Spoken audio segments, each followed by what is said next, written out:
Dharma on a number of matters. And those of you who would like to be, I would like to request everybody's email address. So if you can write down your email address, because I'd like to put you on my list. I write a lot on Huffington Post and various other places I'm writing, and I'm writing books and giving talks. I'd like to keep you informed of what I do, so I would love to keep in touch with you. And if there are people who are interested in, people often say, how can we help? If there are people of that kind, I have a lot of work we need done, would love to have any help. Thank you so much.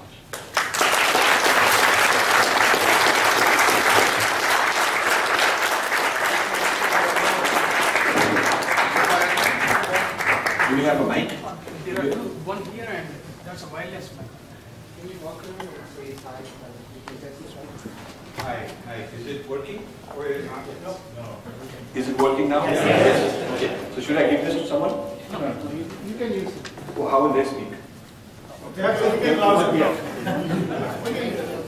I think we would like to cover as many questions as possible. I will really appreciate it if people can be exceedingly brief and succinct, not more than half to 1 minute, and then he can take more time. Mary comes first. Okay. So we will go one by one. Yeah, please. Let me. You come here.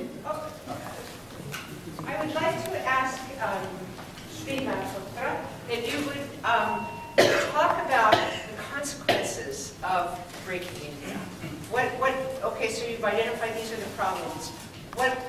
If this continues, what happens? Well, if this continues, in the best case scenario for India. In the worst case. No, I'll give you all the cases. I'll give you all the cases. So I'll start with the best case scenario. Most economists in India agree that India has lost up to 2%, 1 to 2% annual GDP growth rate since independence, only due to the amount of money spent fighting the Kashmir problem, Jammu and Kashmir problem, and Northeast. Now, if you take 2% compounded annually over 60 years, it's more than 100%. So if the GDP is $1 trillion, it means it could have been $2 trillion if that asset were not being depleted. So in the best case, if more insurrections start, even if the patient doesn't die, a large part of his immune system is being taken up, is being depleted. A lot of the Kran is being depleted of the nation, fighting these battles internally. It's like if you have a lot of wounds, a lot of inflammation, a lot of infections, then your body is using up a lot of its immunity just to fight. And even though you're alive, you're not as healthy and strong as you would be. So that's the best case scenario. A little worse than that would be, I can just stand here because there's no advantage. There's no advantage. So the little worse than that is a scenario that India begins to see movements that in a time of crisis, it could be a war with some external countries, may become serious problems, civil war type problems would happen in India. Because my concern is that China is not going to be an easy one for India to deal with, and they're going to use Pakistan as a sort of outsourced militia to fight do their dirty work. And China is very interested in India's northern waters. The Nepal waters are what come to the Ganga. Most of the Ganga comes from there, the water-wise, even though it originates in Gangotri, but the water comes from there. And then the waters of Bhutan and the Arunachal, the northeast, they feed the Ganga and they feed the Brahmaputra. And the Indus already, through Kashmir is a disputed territory. So all the mountains of India, northern mountains of India, are the water source of India. And that's where the disputes lie. And the technology exists with China to capture this water and to be able to pipe it to the north, into China. Just like California's water comes from 1,000 miles away, the technology exists to take all this water, and it would double China's water supply and double their irrigation. It would be a big thing for them, and they would love to do that. So I don't think this is a very trivial issue. This border thing with China is not going to go away. It hasn't gone away, and they are in fact really funding Pakistan, giving them weapons. They gave them some 50 fighter jets recently, big advanced fighter jets, and so they'll use Pakistan as sort of to do all this military work for them. I'm not saying that China itself will directly attack. And if Pakistan could get more dangerous with the Taliban taking over and with nukes and all those things, and China kind of feeding it just to keep them away from creating trouble with China. They might push them to create trouble with India. So I think this is going to become a serious matter. And the three big civilizations are each having a stake in India. The Islamic civilization has its grassroots movements in India that they would like to incite and keep on their side. So far they haven't been successful, but you'd never know. You have to at least think of that scenario. And then the Maoist movements in India, which are in about 30% of all districts of India, have a Maoist movement, according to the Indian government, Indian police own statement. These are linked with Nepal, and Nepal is getting closer to China. So there is a China kind of a presence indirectly through these movements. And then there is the Christian identity, all these Christian identity movements that are starting. So as you get to more and more worse stage, in scenarios, then you have to imagine scenarios where just one of these groups begins to start getting activated in a very militant way. It's no longer just a drain on 2% of GDP, but it becomes an actual physical combat. And then one such combat may trigger another one.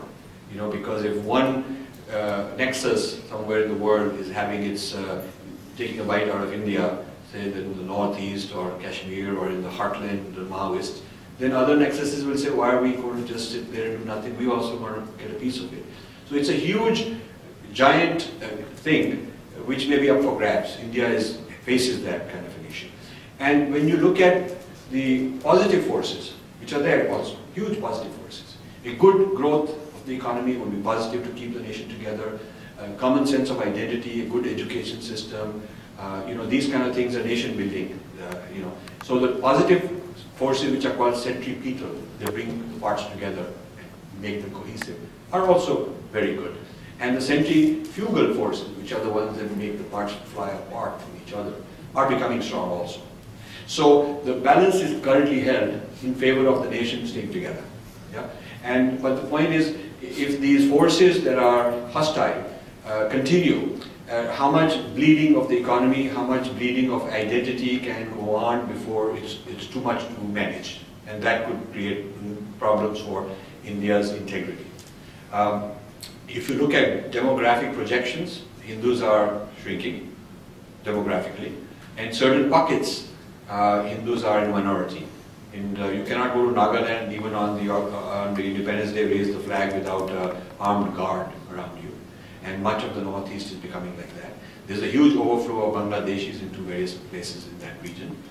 So if you look at the decline of the Dharmic civilizations and combine it with the fact that people who you would think are Hindu, got a Hindu name and they may be doing puja, they're kind of nominal Hindus in the sense that they don't want to claim it as an identity, and they will not actually fight for it or stick their neck out. They are kind of living in a world where they would rather not be involved in anything, and they are very complacent. So if you look at the fact that hardly maybe 20-25% of the people who are Hindu are actually willing to stick their neck out.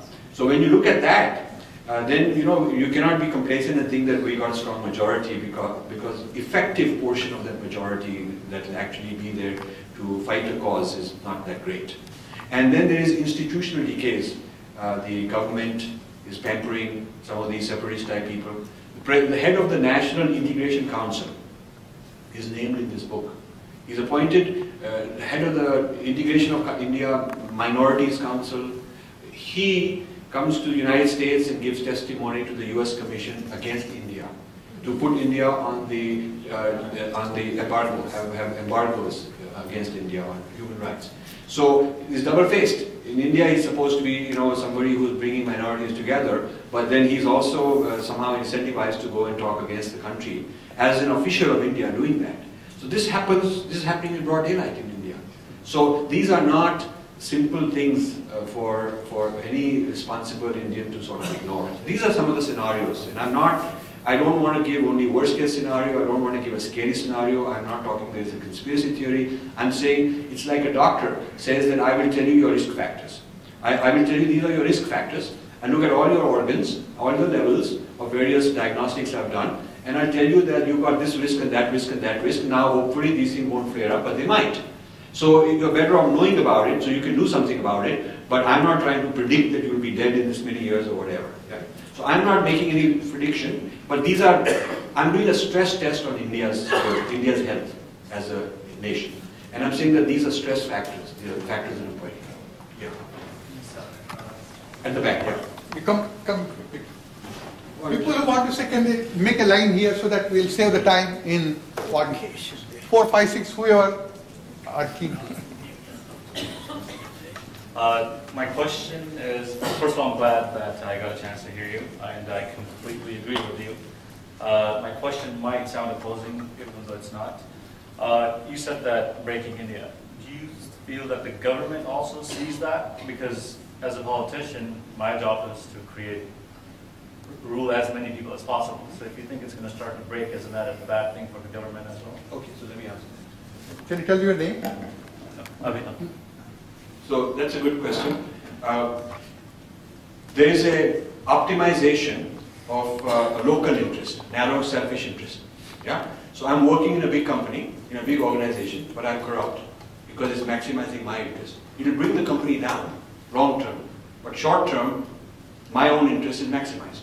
So I'm maximizing in the same, by using this analogy.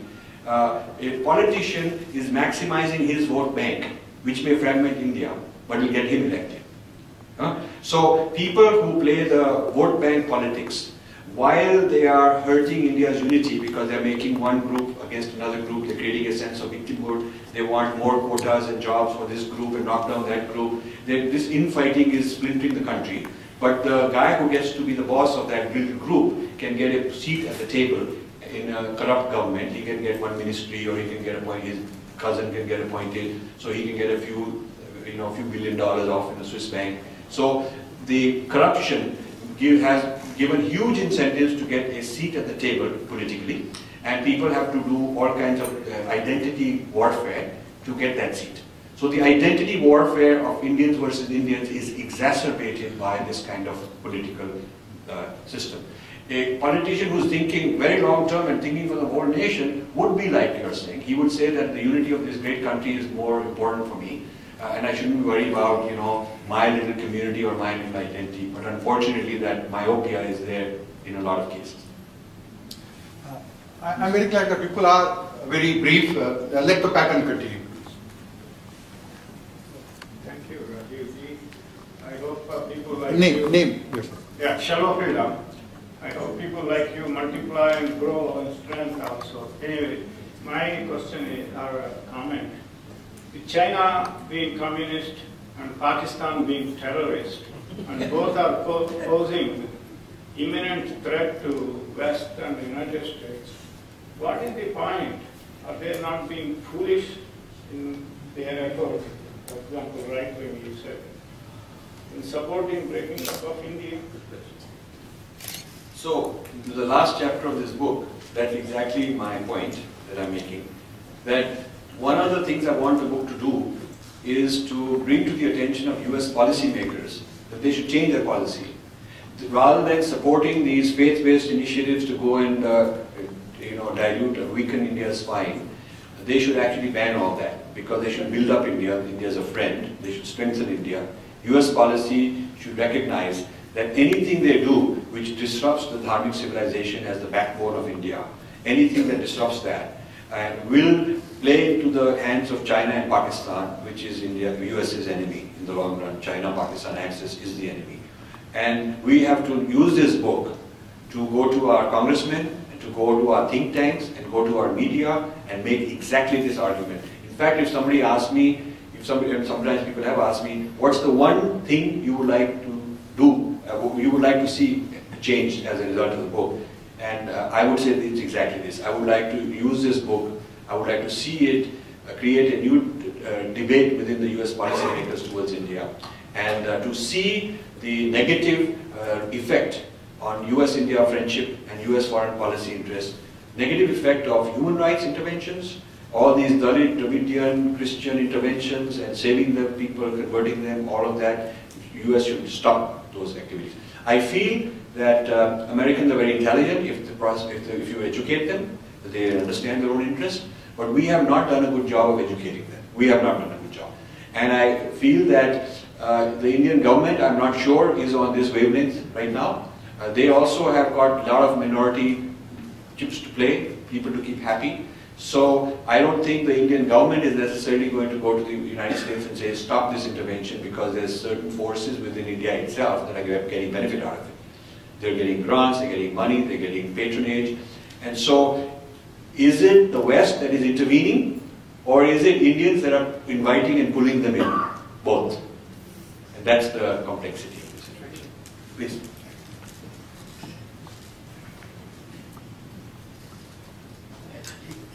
My name is Vijay Telkikar. This is perhaps something that you have already come across in your studies, but I happened to see a documentary late at night showing a Tamil Nadu village, but it's an American documentary. I do not know the exact source of it, and it conducted some, or it said so, that it did conduct DNA tests of the population of a small tiny village there, and concluded that the DNA belongs to Africa. And thereby this does, even, I don't even know the truth behind it, but even if it is there, I did not perceive a scientific agenda behind it. Instead, I kind of felt that this is also geared up at creating a difference between the north and the south of India, trying to show that genetically we are different people. So your comments on this, please. Yeah, there's an appendix in the book that talks about the DNA evidence. We cover this issue. And if you are a member of the Breaking India e-group, which has now about 1,100 members, and I invite you to join that. Recently I posted scientific articles. In fact, the scientific DNA evidence is just the other way around. The movement of people is firstly in both directions and very complex. So a wave of people come from Africa, go everywhere in the world. So in one sense, everybody is African. It's not just those guys. Even white American has got DNA of Africa, because that's where man originated. Then, just to give you a quick version of this, this is National Geographic, and some people have done this kind of project. People go into various directions. The ones that end up in India kind of have better survival because the climate is good. The routes, the trajectories that go to various parts of Europe and so on, they die out. And then India re-exports people outside, to Middle East, to Europe, to China, and then some of those guys hop off again to America, become the Native Americans. So at different points in time, there's migration in, and then there's migration out, and happening in both directions. So the hardware of DNA has mixed a lot of ways. When you say that an Indian community has similar DNA to an Arab community, it can be partly because Arabs came and intermarried and settled. It can also be Indians were taken as slaves into the Middle East. And when you find the Roma people, the Gypsy people in Eastern Europe who are of Indian origin, that's not because they invaded India and the Indians got their DNA, but they are Indians who migrated out as slaves. There's a book called Slavery Beyond the Hindus Beyond the Hindu Kush, a PhD dissertation from University of Michigan or Wisconsin, I can get you that. That guy is a Westerner. He went to the ex-Soviet archives in the Central Asian countries and found a whole lot of slave trade during Islamic period, where Indian slaves were taken to Central Asia and sold off by type of job, the skill they had, and age and gender. There was a price list, and every year it would be bid up and down. So lakhs and lakhs of Indians were taken and turned into. So you'll find DNA.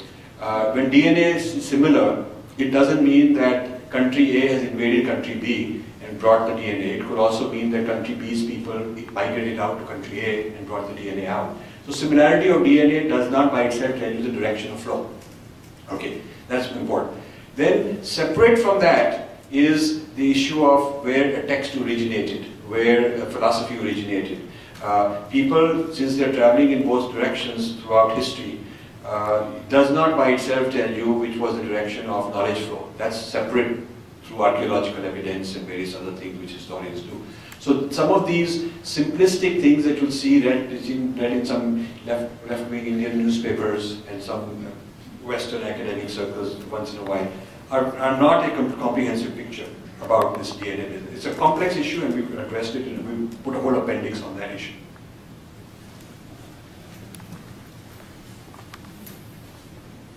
My name is Ashok Patnaik. Thank you for your fantastic information. Actually, I have two questions, but for the sake of others, I'm just limited to one. I guess you're doing this at a runway level, at the ground zero level. Do you have somebody at a 30,000 feet level that really can propagate this discourse? And maybe I'm giving you a bad example, or could be a good example. Somebody like a Subramaniam Swami who will really take this torch and kind of propagate this message which you're trying to portray. That's your job. Well, Subramaniam Swami already has heard a lot of my talks. We've been on panels together, we know each other. He's already taken a lot of these ideas, like the idea of Hindu identity, I introduced in a few panels, and he's gone and talked about it. But you know, so obviously he'll do that. Yes, he will. I don't have any doubt he will do that for this book also, and he's read it and he wants to help introduce it and market it and so on. But I think you cannot pick one guy like that and expect a solution, because I think the problem is far greater than one guy going and doing it. We need a large army of speakers. A lot of people I'd like to train to be public speakers and develop a simple PowerPoint presentation so a lot of people can go and give talks, because I cannot just go give talks. And when there's a large number of informed people, then action can come about. I would also like to have a 100-page version of this done. We need somebody to do it. It will take a while to get it done. Then I would like to have that translated into 10 languages. I would like a 10-page version that can be put in magazines, and that also to be translated into languages. I would like opinion leaders and public policy makers in the US to get a copy and have seminars in Washington, D.C. I would like the same in India, where the MPs and all these kind of people at the state level and central level should be given the book and educated to read it and have discussions on it. So there's a huge number of work to be done, and beyond any one person. Just not there's one magic guy who can solve the problem. We just need a lot of help. Yeah, my name is Madhu. Actually, I have three questions, but I will fold them into one.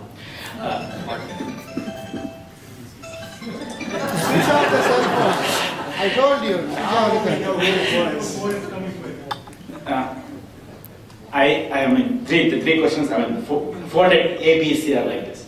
The first one, I know some people who cannot read the book, no time, but they have a lot of money. How they can help you? Second one, some people have not a lot of time, only a small amount of time, web savvy, computer savvy, how they can help you. I mean, the third one you already said, answered about, army of people wanting to. So those of you who have a checkbook who can put a lot of zeros at the end, all you have to do is just write a check. So it's a very simple thing. But you could be specific in that. You could, for instance, buy 150 copies and give to every member of the India caucus in the US Congress. And there's 150 congressmen. And it's not a lot to get 150. But more important than buying the book and giving it is you write a nice cover letter on why this is an important book, and here are some summary points, and you want to read them read it. So many Indians are involved in politics, giving a lot of money here and there. They do have some influence, they do have some clout, but they don't have a direction and a policy and a purpose which is concrete. They will say things like, be friends with India, but what does that mean in concrete terms? What do you want? Americans are very practical people, so you have to say, I want you to sign this bill and not sign that bill. That's the way you want. So this book gives you some very concrete things that such people can get involved in if they want to. You could also buy copies and give to libraries. Like this is a beautiful library, but it doesn't have this copy. So you can start right here. You can buy copies, give them away as gifts. So there's a lot of things that people who are willing to invest some money can do. We have projects which need funding because I always put a research team together. So I have 2 books a year to do, and we need funding because how many I can do and how fast I can do and the quality depends on what kind of resources we have, so we need that help. As far as people who don't have money but have some time and are able to work hard, I would say, if you open the book at random, start reading it, there'll be some example of something which is a standalone example has value. You don't have to read it from cover to cover. So people can take little bits out and make little blogs as excerpts about the book, little stories here and there, put them out, and then optimize the Google engines to pick up these things. So if somebody wants to search on US Commission on Religious Freedom, then why not our message about that be a top story?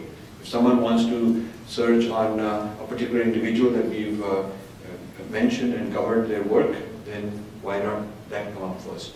This is technical work that people can do. And in this way, I think there's a lot of projects that we can think about.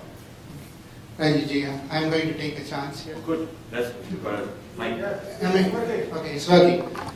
Breaking India with the current political boundaries of what is defined as the 1947, post-47 India is one thing.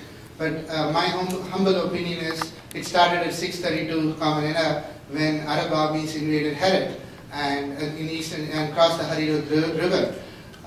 They have been breaking India. One colonial power or another has been chopping off parts of the body and running away with it. And by the time we have a Pakistani population which believes in Arab ancestry, strongly working for Arab colonialism. So the latest colonial events that you're talking about is just a strong continuation. Have you thought about, rather than, people just simply forget about all these things, they think Jalalabad, Kabul is like very foreign and nature population.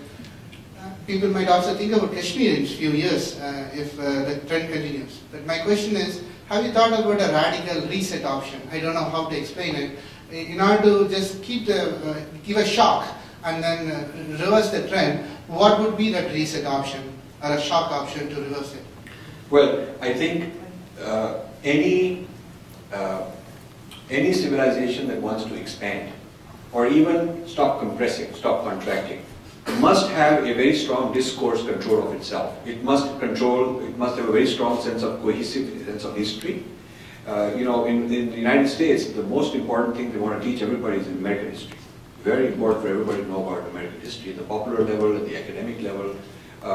China, they're controlling the whole history of who they are. France, they're doing it. This is nation building. History is a very important strategic subject. Indians don't even have control over their own history in a positive sense. It's a negative history being taught on how we are a bunch of, bad people. That's basically what is being taught. And what is taught largely about Indian history is everything good came from somewhere. First, the Aryans came and brought Sanskrit. Then the Greeks came and brought philosophy. We learned philosophy from Greeks. Then the Muslims came and brought sitar, tabla, and chicken tikka. then the British came and brought, science and math and cricket and things like that. So now Americans should come and bring us human rights. So I call this the invasion theory of India. That history is a milestone of being invaded. So what I'm calling breaking up is portrayed as good things because every one of those, helps us upgrade because we get from release X to X plus 1 each time we get invaded. This is the theory that we are being taught right now. And so we have to really rethink history and discourse of who we are and our identity before we even have a chance to survive, much less reset and go expanding. Any marketing sales force has a very strong sense of our products, our company, what is our USP, how we are better. That's what basic one-on-one sales training is. So missionaries and these expansionist civilizations have done this for thousands of years. They've figured out the discourse they need to get enthusiastic, their own troops get going. We never had to do that. But today we can no longer say that we just sit and everything will be fine because as you pointed out, things are being chipped away every few decades. My name is Uma Gulani. My question is, it's so easy for a person like you to come and talk to a person like us over here, get them excited about the issues, and any issue comes out related to India, we all get very excited, there is signature campaign going on, this or that or everything else. What are we doing, what are a person like you doing to get the people in India getting excited about their issue. They should be the ones who should be more concerned than us. But it is always I see when I go to India, I see that most of the people are not concerned about any of the issues. All they are concerned is, oh, I have a house, I have a business. I got it. So that's what my question So is. I am doing really nothing about that because I want you to do it. I have more than enough to do to get my research. Simply discovering these facts, running around the world, compiling data, chasing things around, dodging bullets, threats has been more than enough challenge for one guy. And every time I do something, people say, why aren't you doing that instead of that? So it's like, you're a cardiologist, somebody says, why aren't you a brain surgeon or something? You could always say, why aren't you doing something else? This is more than a lifetime of research, documentation, creating new paradigms, waking people up. And therefore, while I'm not solving many problems in India, the point is you got lots of other people, they should be solving those problems. So I'm quite happy, I got my work cut out for me. I would like to produce this in different languages and then get people in India to do what you're talking about. We have a Gujarati version, Tamil version, whatever version. People in India need to stand up and do this. Somebody sitting in Princeton cannot do all the work. And you should bring a solution to me rather than a problem. You should say, here is an opportunity, I'm signing up, I'm going to do it. That's what I want you to tell me, not what else can I be doing. So my answer to people is, if we have a bunch of lazy guys thinking that there is a Devta, we pray to him and he'll solve the problems. I know Devta. Okay? And basically I put the monkey back, the hot potato back on them and say, you do it. Yeah. We'll have time for just maybe two questions. But so that we will have time so that you can get your book, get it signed by the author here. So please, quick questions and then answer, and then we will have tea also. My name is Rajeev. I'm a cybersecurity scientist by profession. My question is, we all saw what happened in India on Saturday, the kind of barbarism, the way free speech was, scuttled. Do we think that post-47, under the so-called democracy that we live in, where we don't even have free speech to protest, we have lost more under the democracy than all the invasions that happened before? Because there are so many odds that are stacked against it, biased media and everything. I think this is a very, very important question. A lot of people think that when we became independent, we actually got decolonized, but we didn't. We were mentally colonized, physically decolonized. And when you get Indians to become Eurocentric, that is far more dangerous Eurocentrism, because you don't even see it as Eurocentric. You don't even see that this is we've demolished our own Siddhantas, we imported all these theories from somewhere and started using them as our framework. Just because it's Indians wearing Indian clothes and eating pan and eating, dokla and all that, we think that therefore it must be native. But it is only symbolically native. A lot of the ideologies are imported ideas. So I think in some ways, gentleman is absolutely right, that after 1947, the Eurocentric education system, westernization of media and ideology and so on, have accelerated. Whereas during the British, firstly, they were a little cautious not to overdo it, and secondly, we were conscious that this is Videshi, and we are Deshi. So we had that sense of trying to hang on to our identity and our civilization. But now, it's people of our own kind who are doing it, so we think it must be okay for us. So actually, it's become more dangerous. Yes, my name is Ashok Desai. I've got two short questions for you. One is, in your book you have identified a number of people, organizations who are funding all the things in India and conversion and everything else. So my question to you is, in the last 5 years, what is your estimate of dollar value of money which has gone from the Western countries to India? That's number one. And number two is, why not calling Dalits all the time and not Harijan? Those are things. So the second question first.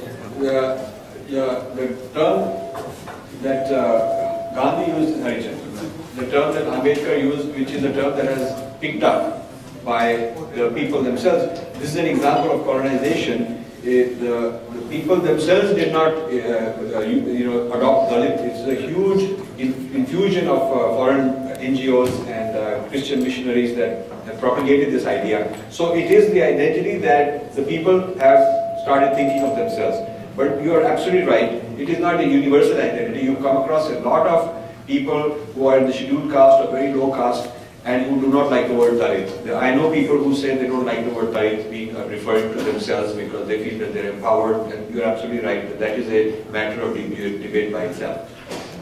Your other question, how much is the dollar value? The Indian government says about 2 billion a year, which is official. I feel it is a lot higher than that because they look at official channels, and they don't look at money that goes in indirect ways that we know happens. So, yeah, one more question and we'll start. My question is regarding your book. It's a wonderful book, very much informative. But to learn a little bit more, you have mentioned there to contradict the theory of Aryans coming from Europe to India and then proceeding south to crush the Dravidians. And so first part of the book is about Aryan theory, and what I personally feel that the Europeans, they have tried to change the dates of the history, Indian history especially, and they have tried to distort the interpretation of our Sindhu Ghati Sabhyata also. I just want to learn that how in our dates and in our scheme, when we firmly believe that we are Aborigines and we are Aryans of, India, how that Sindhu Ghati Sabhyata fits into that. That's a very, very rich civilization. Yes.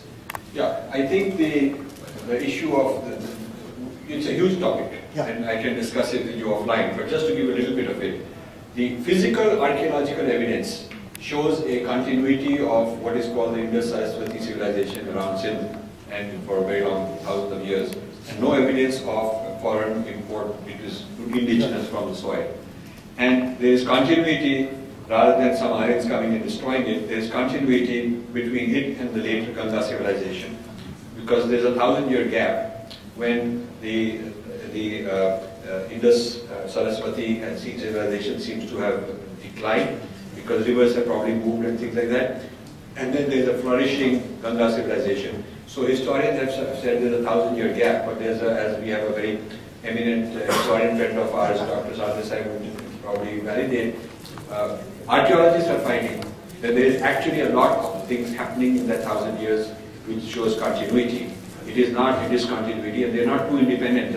Indus and Ganga civilization are not two separate civilizations like people have often said. So that continuity starting in Sindh, going into the heartland of India is definitely there. Now, then there is the issue, separate from physical evidence is the text. Text evidence is a little more difficult because you don't know what was interpolated and added later. And you don't always know necessarily where the person was based when he was writing the text, because also due to the oral tradition, things moved around a lot before they got written down. So when people give dates like when was a certain event happening, I like to say that that may have been the date when it was written down. When they say that, Rig Veda is such and such year, Rig Veda says it is apurusha, it is authorless, it is beginningless. So how can you give it a beginning? If it is beginningless, that may be when it was written down. That doesn't mean that it was created at that time, because it was not created ever, it was eternal. So I think the texts have many challenges, and we do need more research, but the physical archaeological evidence shows a lot of continuity. Thank you for showing up.